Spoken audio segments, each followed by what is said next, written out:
Hello बच्चों, my name is अभिनव सिंह। तो आज के लेक्चर में हम लोग जो है हाइड्रोजन स्पेक्ट्रम के बारे में स्टडी करेंगे। इससे पहले जो है हम लोगों ने क्वांटम थ्योरी ऑफ रेडिएशन के बारे में स्टडी कर लिया था। आज हम लोग क्या करेंगे, हाइड्रोजन स्पेक्ट्रम क्या होता है इसके बारे में पढ़ेंगे। तो क्या है कि इमिशन स्पेक्ट्रा या फिर हाइड्रोजन स्पेक्ट्रम।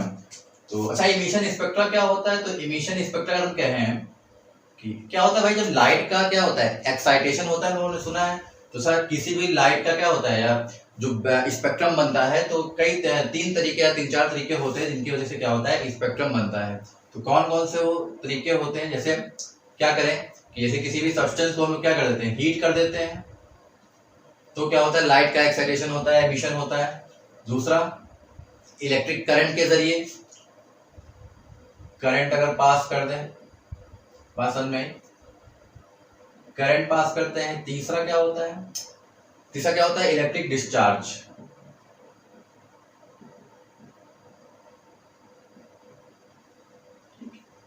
बात समझ में? तो क्या होता है कि लगभग तीन तरीके हैं जिनके जरिए क्या होता है, लाइट का क्या होता है, एक्साइटेशन होता है। तो अच्छा, लाइट का एक्साइटेशन होता है, तो कौन कौन से किस किस टाइप्स के क्या होते हैं, स्पेक्ट्रम बनते हैं। तो हम बता दें कि इसमें सबसे पहले क्या बनता है, कॉन्टिन्यूअस स्पेक्ट्रा होता है, कॉन्टिन्यूअस स्पेक्ट्रा। और सेकंड या क्या बनेगा, तो कॉन्टिन्यूअस होगा या फिर डिसकॉन्टिन्यूअस। डिसकॉन्टिन्यूअस क्या होता है, स्पेक्ट्रा बनता है। अच्छा, इतनी बात समझ में आ गई कि इमिशन स्पेक्ट्रा क्या होता है कि भाई किसी भी सब्सटेंस को क्या होता है, उसमें लाइट का एक्साइटेशन होता है, तो या तो हीट करने पर होगा, या उसमें कोई भाई इलेक्ट्रिक करंट के सब्सटेंस पास कर दिया जाए, या फिर इलेक्ट्रिक डिस्चार्ज जो है उसमें जनरेट कर दिया जाए। तो क्या होता है, इससे लाइट का एक्साइटेशन होता है, तो हमें एक स्पेक्ट्रम या स्पेक्ट्रा मिलता है। वो या तो कॉन्टिन्यूअस स्पेक्ट्रा हो सकता है या फिर डिसकॉन्टिन्यूअस स्पेक्ट्रा बन सकता है। इतनी बात समझ में आ गई। तो अच्छा, कॉन्टिन्यूअस और डिसकॉन्टिन्यूअस क्या होता है इसके बारे में देख लेते हैं। ठीक है, इतना आप देख लीजिएगा। क्या सबसे पहला क्या था, कॉन्टिन्यूअस स्पेक्ट्रा क्या होता है, कंटिन्यूअस स्पेक्ट्रा या स्पेक्ट्रम। ठीक है, कॉन्टिन्यूअस। तो जैसा कि हम लोग जो है पिछले क्लास में हाई स्कूल में जो है हम लोगों ने एक चीज पढ़ी थी कि जब प्रिज्म से क्या होता है, जब व्हाइट लाइट क्या होता है पास होती है, तो क्या होता है कि 7 कलर्स ऑफ लाइट या विब्ग्योर लाइट क्या होती है, हमें एक स्क्रीन पर क्या होती है, फाइंड होती है। तो वो क्या है, हमारा एक कॉन्टिन्यूअस स्पेक्ट्रा का ही क्या है, पार्ट है। तो क्या होता है कि व्हेन कह सकते हैं कौन सी लाइट थी, व्हाइट लाइट होती है। When a white light is allowed to pass, क्या होता है, किससे पास होती है, to pass through the prism। किससे पास, प्रिज्म से पास होती है। तो क्या होता है ना, when a white light is allowed to pass through the prism, है ना, it splits या रिवील है ना, it splits into different colours, या कह सकते हैं कि 7 कलर्स। बात समझ में ऑन द स्क्रीन, है ना, 7 कलर्स में क्या होता है, स्प्लिट हो जाती है। जैसे इस तरह था लगभग प्रिज्म होता है। ठीक, तो अगर मान लीजिए यहाँ मान लो कोई स्क्रीन है, ऐसे बना देते हैं। तो अगर एक लाइट, व्हाइट लाइट क्या होती है, यहाँ से अगर फॉल होगी तो क्या होगा, ये इसके अंदर जाके बाय 7 कलर्स में क्या होती है, स्प्लिट हो जाती है। 4 5 6। बात समझ में आई? क्या है, एक व्हाइट लाइट। व्हाइट लाइट क्या होता है, प्रिज्म पर फॉल हुई, प्रिज्म व्हाइट लाइट क्या होता है, प्रिज्म पर फॉल हुई, और क्या होता है, 7 कलर्स का क्या होता है, एक बैंड या स्पेक्ट्रम क्या होता है, हमें इस पर मिल जाता है। तो क्या बोलते हैं, VIBGYOR, violet, indigo, blue, green, yellow और रेड। बात समझ में? तो ये जो हमारा एग्जांपल है, एक तरीके से क्या है, कॉन्टिन्यूअस स्पेक्ट्रम का क्या है, एग्जांपल है। इसमें क्या होता है, हमें कॉन्टिन्यूअस स्पेक्ट्रम फाइंड होता है। इतनी बात समझ में आ गई। क्या होता है कि एक व्हाइट लाइट क्या होती है, जब प्रिज्म पर फॉल होती है, तो क्या होता है कि 7 कलर्स में स्प्लिट हो जाती है। तो क्या होता है, कॉन्टिन्यूअस स्पेक्ट्रम का ही क्या है, पार्ट है। अच्छा, अब लोग देखते हैं कि सेकंड क्या है, discontinuous spectra.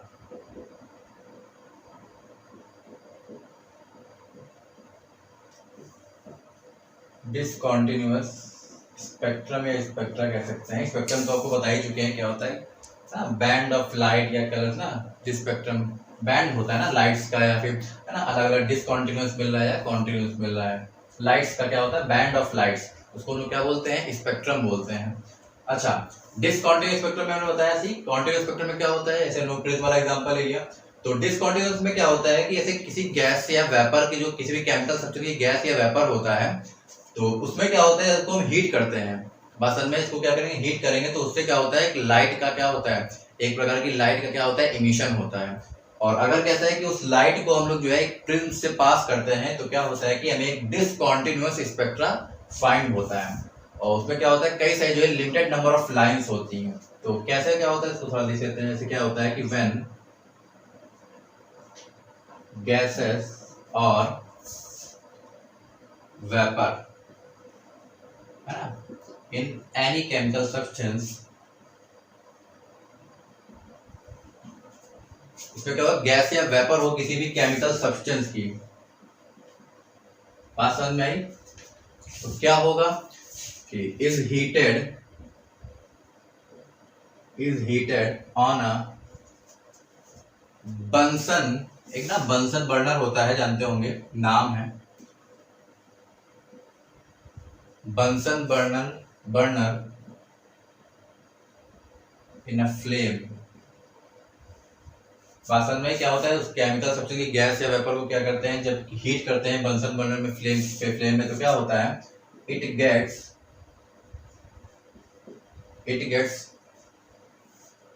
A light is emitted. क्या होता है, एक लाइट इमिट होती है। बात समझ में आई। इसी लाइट को क्या करते हैं, जब प्रिज्म से पास करते हैं, किससे, प्रिज्म से। इफ द लाइट इज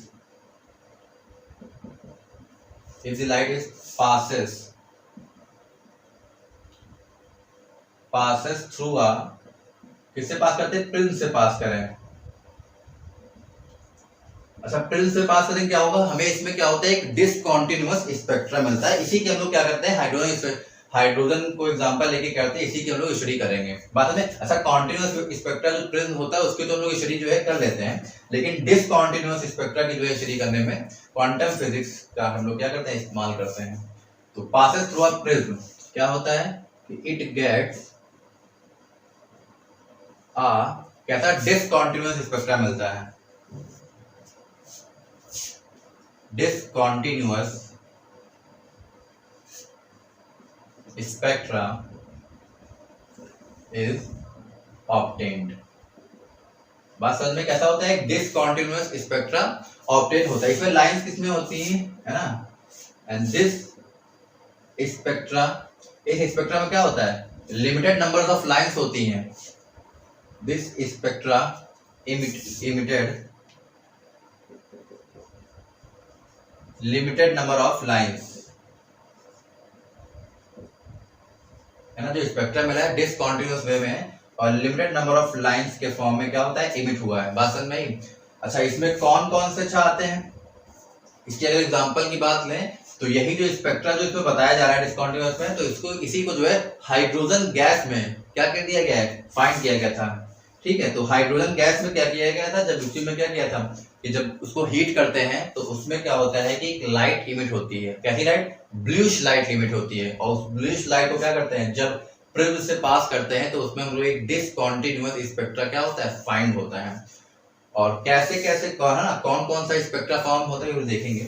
तो इतनी बात समझ में आ गई। तो क्या होता है कि किसी गैस या किसी भी केमिकल सब्सटेंस को हीट करते हैं बंसन में फ्लेम में, तो एक लाइट इमिट होती है। उस लाइट को क्या करते हैं, प्रिज्म से पास करेंगे तो हमको क्या मिलता है, एक डिसकॉन्टिन्यूअस स्पेक्ट्रा मिलता है। उस स्पेक्ट्रम में क्या होता है, लिमिटेड नंबर ऑफ लाइंस होती है। तो अगर स्क्रीन पर ऐसे स्पेक्ट्रा कोई फाइंड होता है ना, लाइंस होती हैं, कोई छोटी कोई बड़ी, है ना, डिसकॉन्टिन्यूअस स्पेक्ट्रा होता है ना, ये अलग अलग वेवलेंथ या अलग अलग उसकी क्या होती है, एनर्जी की क्या होती है, लाइंस फाइंड होती हैं। तो इतनी बात समझ में आ गई। अब हम लोग क्या करेंगे, अब हम लोग हाइड्रोजन स्पेक्ट्रम क्या होता है, या इसी के बाद जो है हाइड्रोजन गैस को लेकर क्या किया था, उसके स्पेक्ट्रम को फाइंड किया गया था। हम लोग उसी के बारे में स्टडी करेंगे। तो काफी इंटरेस्टिंग है, देखते हैं।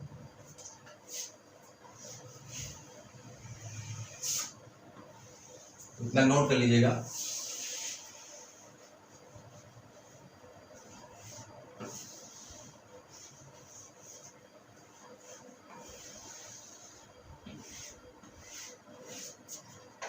क्या होता है कि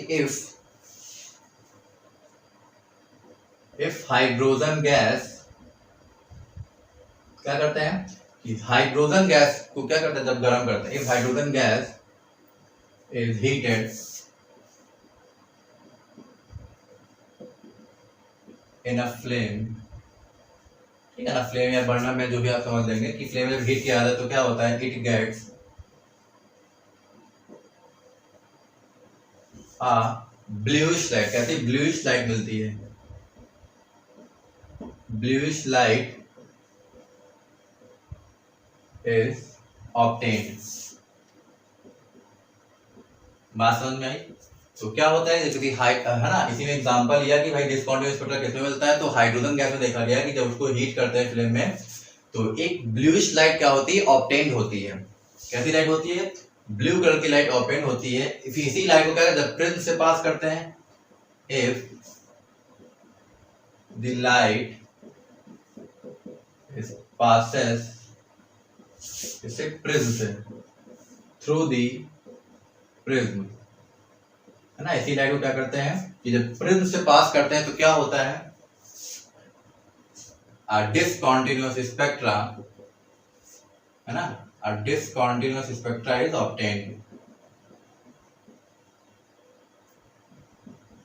अ डिसकंटिन्यूअस स्पेक्ट्रा इज ऑब्टेन्ड। इसमें भी क्या होता है, लिमिटेड नंबर ऑफ लाइंस, समझ में आई कि अलग अलग है ना, लिमिटेड नंबर ऑफ लाइंस क्या क्या होता है, स्पेक्ट्रा हमें ऑब्टेन्ड होता है। ये स्क्रीन पर जो उन्होंने देखा होगा कि अलग अलग है ना, एक डिसकंटिन्यूअस स्पेक्ट्रा ऐसे लाइंस के फॉर्म में जो है हाइड्रोजन गैस में क्या किया गया, ऑब्जर्व किया गया था। तो इसी को हम लोग जो है हाइड्रोजन स्पेक्ट्रम बोलते हैं। अच्छा, कौन कौन सी जो है लाइंस होती हैं जो हमें फाइंड हुई हैं, तो वो बताते हैं। तो अलग अलग लाइंस को जो है अलग अलग साइंटिस्टों ने जो है काफी स्टडी किया था। उन्होंने लगभग 6 हैं जो लाइंस में जो है ऑब्जर्व की गई थी और ये अलग अलग रीजन में देखी गई। कौन कौन सी रीजन में देखी गई, तो सबसे पहले देखते हैं। तो सबसे पहला जो रीजन देखा गया तो कौन सी आती है, सबसे पहले आती है लाइमन सीरीज, है ना, ये सब लाइमन सीरीज। तो लाइमन किसका नाम है, लाइमन एक साइंटिस्ट का नाम है। और इसको जो है किस रीजन में देखा गया, तो इसको हम लोगों ने अल्ट्रावायलेट रीजन में, यूवी रीजन में क्या किया गया, देखा गया। इसमें यूवी रीजन में अल्ट्रावायलेट, बात समझ में आई। तो लाइमन साइंटिस्ट का नाम है। और ये जो लाइन है ना, ये सब लाइंस हैं जो हाइड्रोजन स्पेक्ट्रम में क्या की ऑब्जर्व की गई, लाइमन ने की। फिर सेकंड हमारा आता है बामर सीरीज आती है, बामर सीरीज, बामर भी एक साइंटिस्ट का नाम है। और बामर सीरीज जो है विजिबल रीजन में देखी गई थी। अच्छा, ये सब तो आप जानते ही होंगे क्योंकि इलेक्ट्रोमैग्नेटिक रेडिएशन में पूरा पढ़ चुके हैं। ये क्या होता है, विजिबल रीजन में ऑब्जर्व की गई। थर्ड आता है लाइमन बामर पास्चन सीरीज। क्या होती है, पास्चन को पास्चन ने देखा था और ये लगभग इसमें इंफ्रारेड रीजन में देखी गई, इंफ्रारेड रीजन, बात समझ में आई। इसको किसमें देखा गया, इंफ्रारेड रीजन में देखा गया। फोर्थ हमारी आती है लाइमन बामर पास्चन, इसके बाद ब्रैकेट, है ना, ब्रैकेट में क्या है, एक साइंटिस्ट का ही नाम है, अजीबोगरीब नाम है, ब्रैकेट सीरीज। इसको भी क्या किया, इंफ्रारेड रीजन में ही देखा गया, बात समझ में। फिर फिफ्थ हमारी आती है फंड, PFUND, फंड सीरीज। इसको भी जो है फंड नाम के साइंटिस्ट ने देखा था और ये भी क्या होती है, इंफ्रारेड रीजन में आती है। तो मेन आपकी ये 5 ही है, लेकिन एक और छठी भी है, इसको हम लोग हम्फ्री सीरीज बोलते हैं। क्या बोलते हैं, HUMPHREY, क्या बोलते हैं, हम्फ्री सीरीज। और इसको किसमें देखा गया, इसको देखा गया फॉर इंफ्रारेड रीजन में। किसमें, फॉर FAR, फार इंफ्रारेड,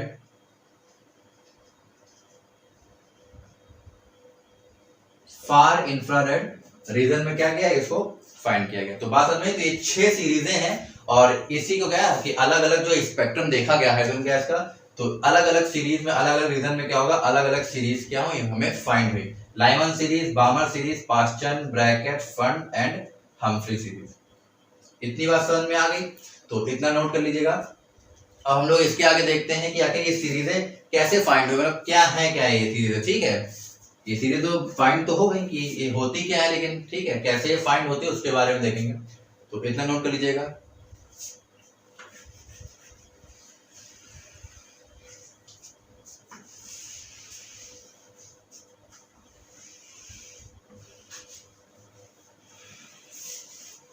ठीक, तो ये सारी हम लोग की सीरीज है हम्फ्री सीरीज।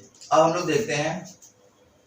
अच्छा एक चीज आपसे कहें कि ये जो सीरीजें हैं अलग अलग स्पेक्ट्रा, ऐसे हमने बताया कि हाइड्रोजन जो स्पेक्ट्रम होता है कि स्पेक्ट्रा बनता है, उसमें डिसकंटीन्यूअस स्पेक्ट्रम बनता है, अलग अलग लाइंस होती हैं।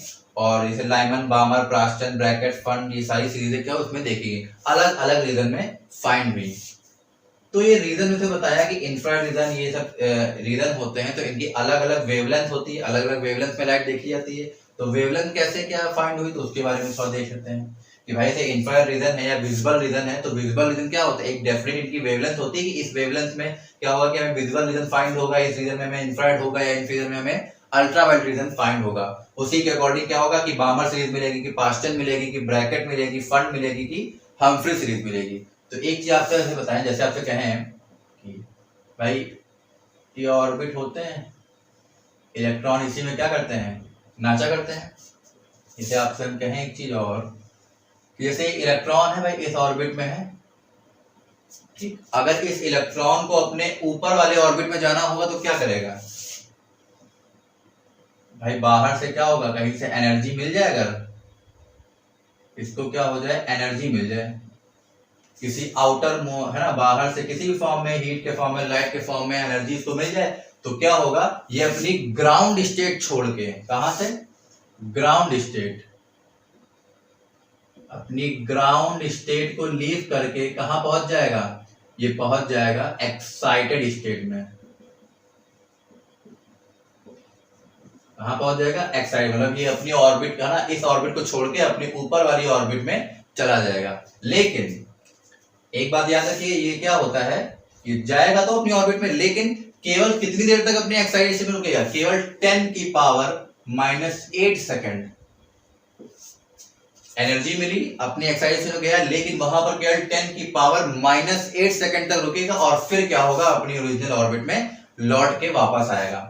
तो एक चीज वैसे ही समझ लीजिए कि जैसे आपसे हम कहें कि आपके पिताजी हैं, तो आपको अगर वो घर से बाहर निकालना चाहें, तो मान लीजिए जो है लड़ाई हो गई, तो आपको अगर वो घर से निकालना चाहेंगे तो क्या करेंगे, निकाल देंगे। और अगर आपके पास क्या हुआ कि बढ़िया जॉब हुई, आपके पास खूब पैसे हुए, तो आप कोई दिक्कत नहीं, हम जा रहे हैं, कोई दिक्कत नहीं, हम चले जाएंगे। लेकिन अगर आपके पास कुछ नहीं हुआ, कोई भी पैसे नहीं है, तो कहाँ आप जाओगे, आप जा ही नहीं पाओगे, क्योंकि सोचोगे कि अगर चले जाएंगे तो भाई करेंगे, तो क्या करोगे, वापस जो है आप चले जाएंगे वहीं पर।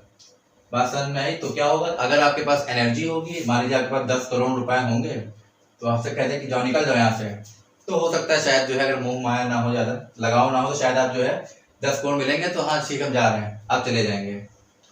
तो वैसे ही क्या होगा, एनर्जी आपको मिलेगी तो आप क्या होंगे, अपने ग्राउंड स्टेट से एक्साइटेड स्टेट में लीव कर जाएंगे। तो बात समझ में आई। लेकिन इलेक्ट्रॉन क्या होता है, 10 की पावर -8 सेकंड तक वहां रुकेगा, फिर उसके बाद क्या होगा, दोबारा अपनी पुरानी ग्राउंड स्टेट में क्या होगा, वापस आ जाएगा। कितने देर तक, 10 की पावर -8 सेकंड में। तो इसी के दौरान, इसी के है ना, ग्राउंड स्टेट से एक्साइटेड स्टेट्स के दौरान ही क्या होगा कि जब ये वापस आ रहा होगा तो क्या होगा, अपने से एनर्जी को लीव करता है, किस फॉर्म में, लाइट एनर्जी के फॉर्म में। बात समझ में आई। क्या होगा कि जब भाई इलेक्ट्रॉन जब अपनी एक्साइटेड स्टेट में जाता है, तो एक्साइटेड स्टेट से जब वापस आएगा तो क्या होगा कि कुछ एनर्जी रिलीज करता है। क्या करता है, एनर्जी को क्या करेगा, रिलीज करेगा।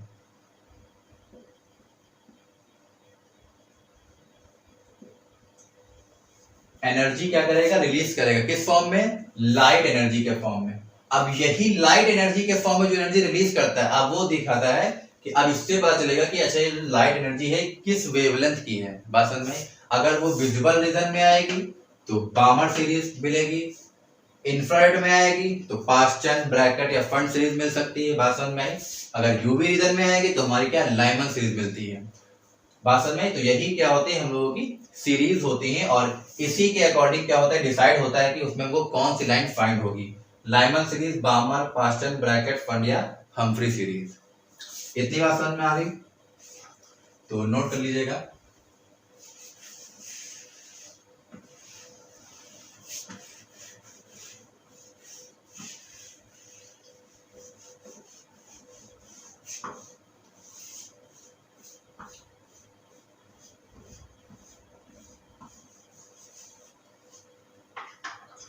इसी में क्या हुआ था कि इसको फाइंड करने के लिए, इसका है ना वेवलेंथ फाइंड करने के लिए एक फॉर्मूला भी दिया गया। फॉर्मूले का नाम क्या है, जैसे इसको न्यू बार या 1/लैम्डा भी लिखते हैं, है ना। वेव नंबर होता है 1/लैम्डा बराबर आर ब्रैकेट में 1/n1 square minus 1/n2 square. बात समझ में आई? क्या होता है न्यू बार 1/लैम्डा R 1/n1 square minus 1/n2 square, ये फॉर्मूला होता है। ये इसको रिट्स नाम के एक साइंटिस्ट ने दिया था। क्या नाम था? RITZ। इन्होंने इसको जो क्या किया, प्रपोज किया था। ठीक है, बोला प्रपोज नहीं है, ठीक है। तो जनरली क्या कहता है, इसने दिया था ये फॉर्मूला, और इसमें आर क्या था, इसको हम लोग यूनिवर्सल कांस्टेंट बोलते हैं या Rydberg constant, RYDBERG, Rydberg constant क्या बोलते हैं, रिडबर्ग कांस्टेंट बोलते हैं। इसकी वैल्यू सा क्या होती है, इस रिडबर्ग कांस्टेंट की वैल्यू होती है 109678 सेंटीमीटर इनवर्स। बात समझ में आई? 109678 सेंटीमीटर इनवर्स, ये क्या होता है, रिडबर्ग कांस्टेंट होता है। इतनी बात समझ में आ गई। तो इसको लोग क्या करें, रिडबर्ग, और इसी के तरीके से n1 n2 क्या होते हैं कि भाई शेल को दर्शाया गया भाई, है ना, जिसमें क्या होगा n2 जो होगा, n2 होगा हमेशा ग्रेटर देन होगा n1 से।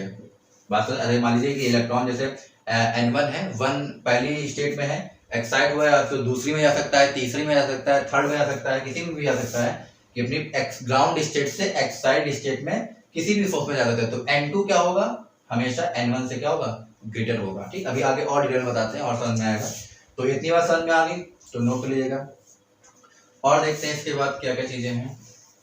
ठीक, तो फॉर्मूला नोट कर लीजिएगा कि न्यू बार इक्वल टू 1/लैम्डा R 1/n1 square upon 1/n2 square, इसमें n2 क्या होगा, n1 से ग्रेटर होगा। ठीक, तो अच्छा ये बात तो समझ में आ ही गई होगी कि कैसे इलेक्ट्रॉन क्या होगा कि एनर्जी को रिलीज करता है। तो एक बार और देख लेते हैं। तो हमने क्या बताया था कि भाई एटम होता है या फिर कोई भी स्टेट है ना, एटम में न्यूक्लियस, इलेक्ट्रॉन मालूम ही है।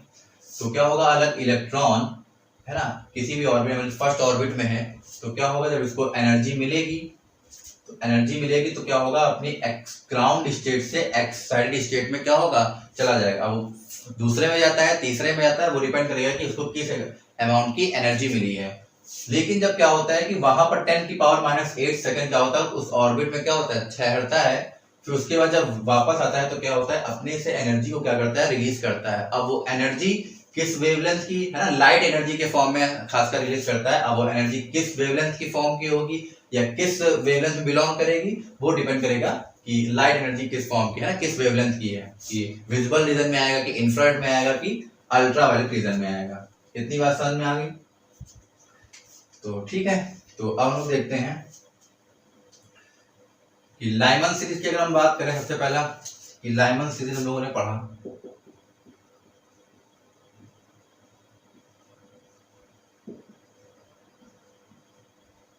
तो लाइमन सीरीज का है ना, अगर हम कहें कि nu bar equal to R 1/n1 square minus 1/n2 square, तो हम कह रहे हैं कि जैसे n1 बराबर क्या है, 1 है, और n2 बराबर क्या हो जाएगा, 2 3 4, है ना, कुछ भी हो सकता है।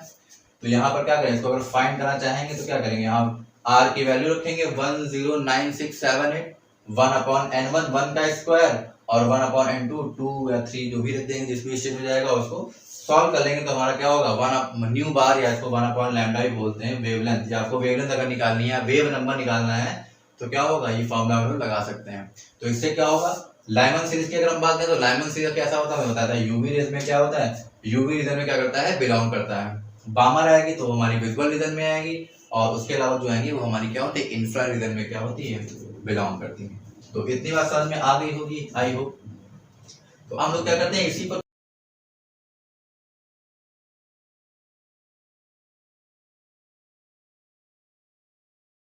तो पहला क्वेश्चन हम लोग देखते हैं कि क्या कह रहा है कि calculate the wavelength of the spectral lines when the electron in the hydrogen atom undergoes a transition from energy level 4 to energy level 2। क्या कह रहा है कि हमें वेवलेंथ निकालनी है, स्पेक्ट्रल लाइन दिया गया है कि हाइड्रोजन एटम का जो है ट्रांजिशन जो हुआ है एनर्जी 4 टू एनर्जी लेवल 2 में दिया गया है। तो वेवलेंथ का फॉर्मूला हम लोग क्या पढ़ा है कि 1/λ is equal to r river constant 1/n1 square minus 1/n2 square. इतनी बात समझ में आई। तो हमने बताया था n2 क्या होता है, हमेशा n1 से ग्रेटर होगा। तो अगर n1 से ग्रेटर हो तो n1 क्या हो जाएगा, n1 हमारा 2 हो जाएगा और n2 हमारा 4 हो जाएगा। बात समझ में आई। तो 1/λ is equal to red constant value क्या थी 109678।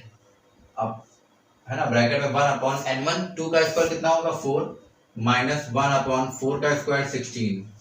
इसको सॉल्व कर लेंगे 1/λ 109678 मल्टीप्लाई, ठीक है 16 एलसीएम आएगा तो 4 माइनस 1 3/16 आ जाएगा। इतनी बात समझ में आ गई। तो लैम्डा इक्वल टू क्या हो जाएगा 16/109678 इंटू भाई 1/λ था, रेसिप्रोकल हो जाएगा तो लैम्डा ये ऊपर चला जाएगा नीचे आ जाएगा, ठीक है। तो ये हमारा आ गया लैम्डा, ठीक है। इसको और थोड़ा सॉल्व कर लेंगे तो लगभग क्या होगा, तो एंगस्ट्रॉम में आएगा या फिर नैनोमीटर में आएगा। अच्छा एक चीज तो आप जानते ही होंगे कि जैसे एक एंगस्ट्रॉम में हमने बताया था कितना होता है 10⁻⁻10 मीटर होता है, और एक नैनोमीटर में क्या होता है, ये होता है 10⁻⁹ मीटर। इतनी बात समझ में आ गई। तो ये चीज और नोट कर लीजिएगा, ठीक है। लगभग इसका आंसर लिख देते हैं, आप सॉल्व कर लीजिएगा। इसका आंसर लगभग है 486 नैनोमीटर। क्या है 486 नैनोमीटर। सॉल्व तो कर ही देंगे, सिंपल सा है, केवल मल्टीप्लाई करना है। और क्वेश्चन देखते हैं, ऐसे नोट कर लीजिएगा इसे। और क्या है क्वेश्चन देख लेते हैं।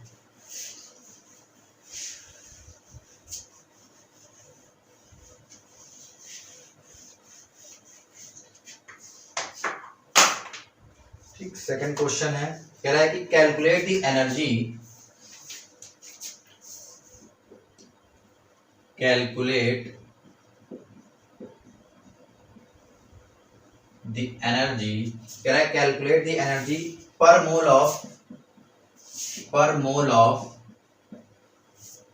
Of electromagnetic radiation. क्या है electromagnetic radiation,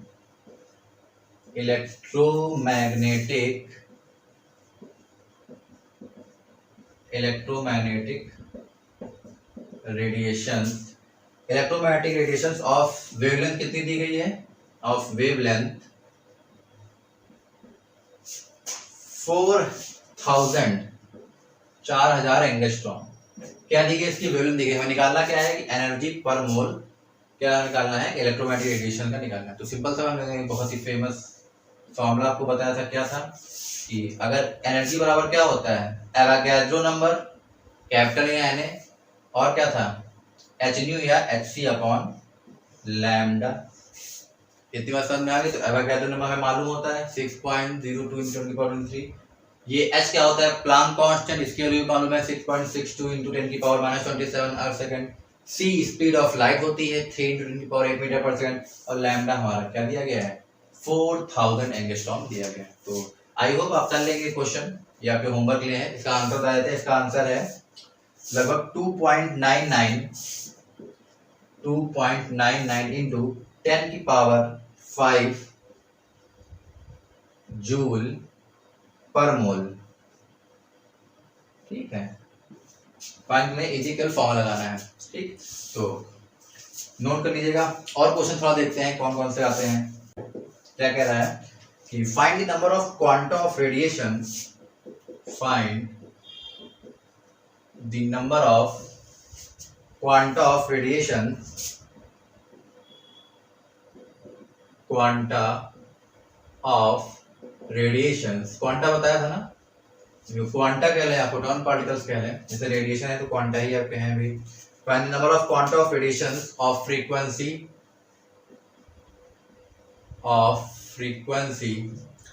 4.67 into 10⁻13 per second.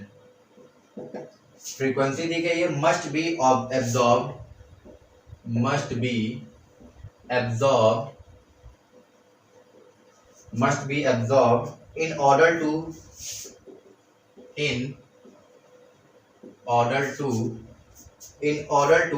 melt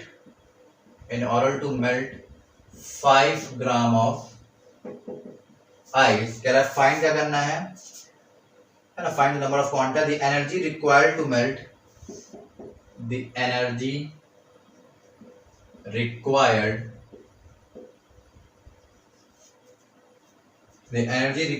to melt 1 gram of ice. कितनी एनर्जी चाहिए? Is 333 joule. हमें find the number of quanta of addition बताना है कि आखिर कितनी एनर्जी जो है, मतलब कितने क्वांटा ऑफ एडिशन क्या होंगे इस फ्रीक्वेंसी से, है ना, मिलेंगे हमें। बात हमें तो सबसे पहले क्या करें, क्या दिया गया है कि find the number of quanta of radiation of frequency इतनी दी गई है, कितने रेडिएशन क्वांटा निकलेंगे। मस्ट भी कह रहा है कि एब्जॉर्ब कर लिया थी in order to melt 5 gram of ice. 5 gram of ice को मेल्ट करने में कितनी एनर्जी भाई एब्जॉर्ब की जाती है, वो number of quanta of addition बताना है कि the energy required to melt 1 gram of, कह रहा है कि 1 ग्राम आइस को मेल्ट करने के लिए इतनी एनर्जी की रिक्वायरमेंट होती है। इतनी बात समझ में। तो निकालना क्या है भाई, इसे आइस है तो आइस क्या होती है, जब मेल्ट होती है तो मेल्ट कब होगी भाई, जब कुछ ना कुछ रेडिएशन को एब्जॉर्ब करेगी अपने अंदर, तो क्या होगा तभी मेल्ट होगा। तो कह रहा है कि कितने number of quanta of radiation को उसने क्या एब्जॉर्ब किया है, तो उसके बारे में हमें बताना है। क्या है कि भाई energy required to melt 1 gram of ice है, इतने जूल एनर्जी क्या करती है, रिक्वायर करती है। तो सबसे पहले एनर्जी निकालेंगे। अच्छा 5 ग्राम आइस को मेल्ट करने के लिए आखिर कितनी एनर्जी की रिक्वायरमेंट होगी, क्या करेंगे 5 को भाई से मल्टीप्लाई कर देंगे। 1 ग्राम का दिया गया, 5 ग्राम का निकल आएगा। तो निकालते हैं कि energy required to melt 5 gram of ice. क्या करेंगे 5 मल्टीप्लाई कर देंगे 333 से, कितना आ जाएगा 5 15 5 1 ना 15 16 6 1665 जूल। बात में तो हमारी क्या आ जाएगी, इतनी एनर्जी आ जाएगी कि भाई 5 ग्राम ऑफ आइस को मेल्ट करने के लिए लगभग इतनी एनर्जी की क्या होगी, रिक्वायरमेंट होगी। अब क्या निकालेंगे कि भाई एनर्जी जो है उसने अब्जॉर्ब कर रहा है, क्या फ्रीक्वेंसी इतनी है और must be energy in order to melt इतनी की, कितनी एब्जॉर्ब कर रहा है वो देखते हैं। तो एनर्जी है ना, एक क्वांटम में कितनी एनर्जी होती है उसके बारे में निकाल लेते हैं। एनर्जी एसोसिएटेड विद 1 क्वांटम, है ना, कि एक क्वांटम में आखिर कितनी एनर्जी है। 1 क्वांटा की अगर हम बात करें, है ना, क्वांटा या क्वांटम बात एक ही है कि 1 क्वांटम में भाई कितनी एनर्जी होगी। ऐसा एनर्जी निकालने के लिए क्या होता है, बताया था क्वांटा की एनर्जी निकालने के लिए हम लोग क्या फॉर्मूला पढ़ते हैं, E बराबर h न्यू था, फ्रीक्वेंसी का मल्टीप्लाई करते थे, जहां पर h क्या था, प्लांक कांस्टेंट था, और न्यू क्या था, फ्रीक्वेंसी। प्लांक कांस्टेंट वैल्यू 6.62 × 10⁻27 अर्ग सेकेंड, मल्टीप्लाई क्या कर देंगे, फ्रीक्वेंसी कितनी दी गई है, ये 4.67 मल्टीप्लाई 10⁻13 पर सेकेंड। ओके, इसका मल्टीप्लाई कर देंगे तो क्या होगा कि एक क्वांटम में एनर्जी कितनी है वो हमारी निकल आएगी। ठीक, आप कर लेंगे, जूल में आ जाएगी।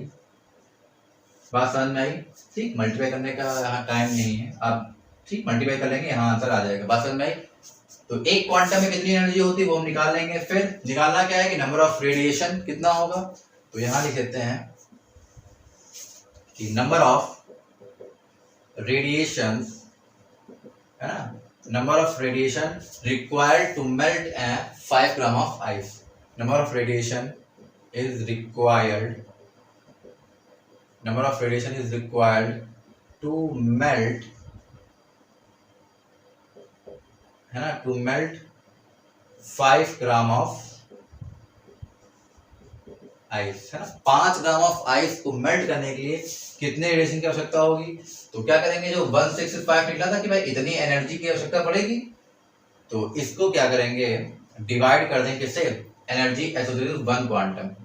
बात समझ में भाई, जितना यहाँ आंसर निकलेगा ये क्वेश्चन मार्क वाला, उससे क्या कर देंगे, यहाँ पर इससे डिवाइड कर देंगे, तो हमें पता चल जाएगा कि आखिर कितने रेडिएशंस क्या होंगे, एब्जॉर्ब या है ना रिक्वायर्ड होगी, उसको 5 ग्राम ऑफ आइस को मेल्ट करें। बात समझ है। इसको मल्टीप्लाई आप कर लेंगे ना, इसको मल्टीप्लाई करेंगे, जितना यहाँ पर आएगा आप क्या करेंगे, उससे क्या करेंगे, इसको डिवाइड कर देंगे, तो हमारा क्या आ जाएगा, ये हमारा नंबर ऑफ रेडिएशन निकल आएगा। ठीक, आंसर इसका लिखे देते कि इसका रेडिएशन तो लगभग कितना आ जाएगा, इसका आ जाएगा 5.38 इंटू 10 की पावर 22, है ना, इतने रेडिएशन क्या होंगे, आएंगे। तो आई होप आपको समझ में आ गया होगा। तो और भी क्वेश्चंस है, लगभग बहुत सिंपल से क्वेश्चन है इसमें। कभी किसी में आपको वेवलेंथ दे देगा, कहेगा कि बताइए इसका वेव नंबर क्या होगा, वेवलेंथ क्या होगी, फ्रीक्वेंसी क्या होगी, तो आप लोग क्या होंगे वो सब क्वेश्चन आसानी से कर ले जाएंगे। ठीक है, सिंपल से फॉर्मूला लगेंगे, E बराबर hν क्या होता है, E बराबर c अपॉन लैम्डा, उससे आप लोग एनर्जी निकाल लेंगे, लैम्डा वेवलेंथ निकाल सकते हैं, फ्रीक्वेंसी को फाइंड कर सकते हैं। तो आई होप आज के कंसेप्ट को समझ में आएंगे। तो मिलते हैं नेक्स्ट कंसेप्ट में। Thank you.